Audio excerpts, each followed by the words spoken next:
नमस्कार, बहुत बहुत स्वागत है जी आप सभी का हमारे चैनल पर।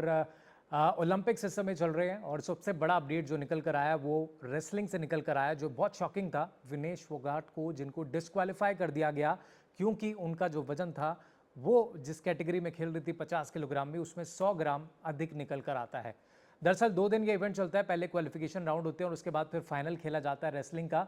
तो आज दूसरा दिन था और दोनों दिन ही वजन चेक किया जाता है, क्योंकि 2017 के बाद ये रूल बनाया गया था ओलंपिक के अंदर कि अब से जो 2 दिन ये जो टूर्नामेंट चलेगा रेसलिंग का, उसमें दोनों दिन जो है सुबह के समय वेट चेक किया जाएगा। और अगर खिलाड़ी जो है, अगर रेसलर जो है तय वेट से अगर ऊपर पाया जाता है, कम पाया जाता है, ज़्यादा पाया जाता है, तो उनको डिस्क्वालीफाई कर दिया जाएगा। और आज यूं ही हुआ। कल हमने देखा लगातार 3 मुकाबले विनेश फोगाट ने जीते, जापानी खिलाड़ी तक को हरा दिया जो कि वर्ल्ड चैंपियन है, कभी हारी नहीं है। उसके बाद जब वो बाउट जीतती हैं तो उनका वजन बढ़ता है, 52.7 किलोग्राम होता है। अब कहा जा रहा है कि वजन कैसे बढ़ गया, तो इसके कई सारे रीजंस हो सकते हैं। क्या उन्होंने कोई मील कंज्यूम की, वाटर इनटेक किया, क्योंकि पानी का भी वजन होता है जो कि काउंट होता है। और बॉडी जो है फ्लक्चुएट होती रहती है। और हालांकि एथलीट्स के पास डाइटिशियन भी मौजूद थे, टेक्निकल के स्टाफ भी मौजूद था, तमाम लोग मौजूद थे, लेकिन उसके बावजूद शाम तक जब उनको रात तक आते आते पता लग गया कि उनका वजन बढ़ा हुआ है, तो उन्होंने अपनी पूरी मेहनत, पूरी जान लगा दी। विनेश फोगाट ने पूरी रात उन्होंने कुछ नहीं खाया, उनके बाल तक काटे गए, उनके शरीर से खून तक निकाला गया और पूरा प्रयास था कि सुबह आते आते जो 52.7 किलोग्राम है वो जब वेट मशीन पर चढ़े, चेक करवाएं, तो 50 किलो निकले। लेकिन जब सुबह का वक्त आता है, जब वो वेटिंग मशीन पर चढ़ती हैं, तो उनका वजन जो है 100 ग्राम अधिक निकलता है, जिसके बाद जो है ओलंपिक्स की तरफ से फरमान आता है कि भाई वो डिस्क्वालीफाई कर दी जाती हैं, क्योंकि वो मानकों पर तय नहीं होती। 50 किलो कैटेगरी में वो खेल रही है, उनका वजन 100 ग्राम ज़्यादा निकला है।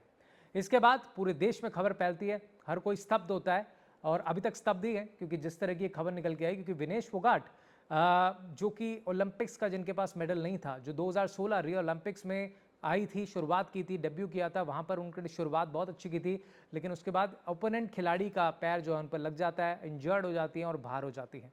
2021 में नहीं हिस्सा ले पाती टोक्यो ओलंपिक्स, और 2024 में जब पेरिस ओलंपिक्स होता है, इससे पहले भी 1 डेढ़ साल उनका बहुत खराब रहता है। सड़कों पर उन्होंने कई महीने बिताए, बारिश, तूफान, सब कुछ झेला। रेसलिंग फेडरेशन के खिलाफ उन्होंने आवाज़ उठाई, मीटू के खिलाफ उन्होंने आवाज़ उठाई, लेकिन उसके बावजूद 53 किलोग्राम जो उनका बेसिक कैटेगरी जिस पर वो खेलती हैं, उससे अलहदा हट के वो 50 किलोग्राम में आती है। ऑलरेडी अपने वेट से 6-7 किलो वो कम करती हैं, क्योंकि अमूमन जो नॉर्मल डेज में उनका वेट 56 से 57 किलोग्राम रहता है, लेकिन ओलंपिक्स के लिए 53 किलो में इसलिए नहीं आ पाई क्योंकि जब क्वालिफिकेशन होना था, जब डिसाइड होना था पेरिस ओलंपिक्स के लिए, तब वो सड़कों पर थी, का वो उस समय जो है प्रोटेस्ट में थी, जिसके कारण से उनकी जगह जो है अंतिम पंगाल 53 किलो वर्ग में उतरी। और फिर उसके बाद विनेश ने फैसला किया कि नहीं, मैं पेरिस ओलंपिक्स में जाऊंगी, ये मेरा आखिरी ओलंपिक्स है। ये खुद उनके साथी रेसलर बजरंग पुनिया ने बोला, स्टेटमेंट दिया कि वो उनको बता के गई थी कि ये उनका आखिरी ओलंपिक्स है, और वो ये ना सिर्फ अपने लिए खेल रही है बल्कि भविष्य के तमाम उन रेसलर्स के लिए खेल रहे हैं जो कि इस खेल में आगे बढ़ना चाहते हैं, देश को रिप्रेजेंट करना चाहते हैं, तो उनके लिए भी खेल रही है। तो बहुत दुख की खबर है कि जिस तरीके से विनेश फोगाट, जो कि भारत की सबसे बड़ी उम्मीद थी गोल्ड मेडल की, उनको इस तरीके से डिस्क्वालीफाई कर दिया जाता है। अब इसमें चीज़ें क्या निकल कर आती हैं, अगर आप देखिए दूसरे दिन, जो मैंने आपको बताया कि 2017 के बाद से नियम बना हुआ है कि 2 दिन वेट कैटेगरी में वेट चेक होगा, तो अब आई थिंक इस समय ज़रूरत आ गई है कि बदलाव हो। और यहाँ पर बहुत ज़रूरी है कि इंडियन ओलंपिक एसोसिएशन आईओसी और साथ में जो इंडियन गवर्नमेंट है वो उस पर सख्त से सख्त जो है एक्शन ले और कार्रवाई करे, मांग करे, क्योंकि ओलंपिक्स की तरफ से जो फरमान निकल कर आया, वहाँ पे जो उनकी तरफ से कहा जा रहा है कि भाई रूल्स तो रूल्स है, नियम तो नियम है, ये सबके लिए है। लेकिन आज तो भारत की लड़की, भारत की एथलीट जो सबसे बड़ी दावेदार थी गोल्ड मेडल जीतने की, उनके साथ ऐसा हुआ है। 4 साल बाद लॉस एंजल्स में एक बार फिर ओलंपिक्स है, वहाँ पर जब आप जाओगे यूएसए में, तो यहाँ पर एक बार फिर कोई भारतीय रेसलर के साथ ऐसा हो सकता है, एक बार फिर किसी विदेशी एथलीट के साथ ऐसा हो सकता है। और ये खुद 6 टाइम वर्ल्ड चैंपियन अमेरिका के जो बॉक्सर हैं जॉर्डन, उन्होंने तक ट्वीट कर दिया, उन्होंने तक ये कहा है कि आईओ ओलंपिक्स के अंदर रूल्स जो बने हुए हैं उनके नियमों में बदलाव होना बहुत ज़रूरी है, बहुत ज़रूरी है। नियमों में बदलाव हो, और कई सारे बदलाव हो, एक बदलाव नहीं, वो सब मैं आपके सामने रखता हूँ। सबसे पहला बदलाव तो ये होना चाहिए कि अगर किसी बॉक्सर ने अपना सेमीफाइनल बाउट जीत लिया और उसको फाइनल खेलना है, तो उसको सिल्वर मेडल दिया जाए, क्योंकि वो ऑलरेडी फाइनल में पहुंच चुकी थी। जिसके बाद 2 दिन आपने कहा कि वेट चेक होगा, एक दिन वेट अलग निकलता है, दूसरे दिन अलग निकलता है। दूसरे दिन जब वो पहुंचती है तो इसमें भी थोड़ी रियायत मिलनी चाहिए। 100 ग्राम, 50 ग्राम, 150 ग्राम इतने में रियायत दो। अगर खिलाड़ी जो रेसलर इतने सालों की मेहनत के बाद यहाँ आ रहा है उसको थोड़ी सी रियायत मिलना चाहिए ताकि वो फाइनल एटलीस्ट खेल सके। अगर हार भी जाए तो कम से कम सिल्वर मेडल तो उनको मिले।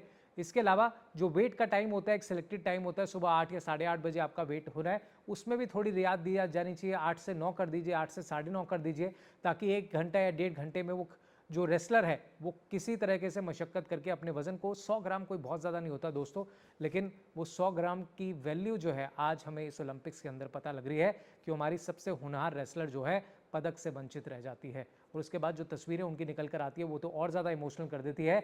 लेकिन ये सवाल है, ये जो बड़ी पिक्चर सामने निकल कर आई है, अब तो जो होना था हो गया, डिस्क्वालिफिकेशन हो गया।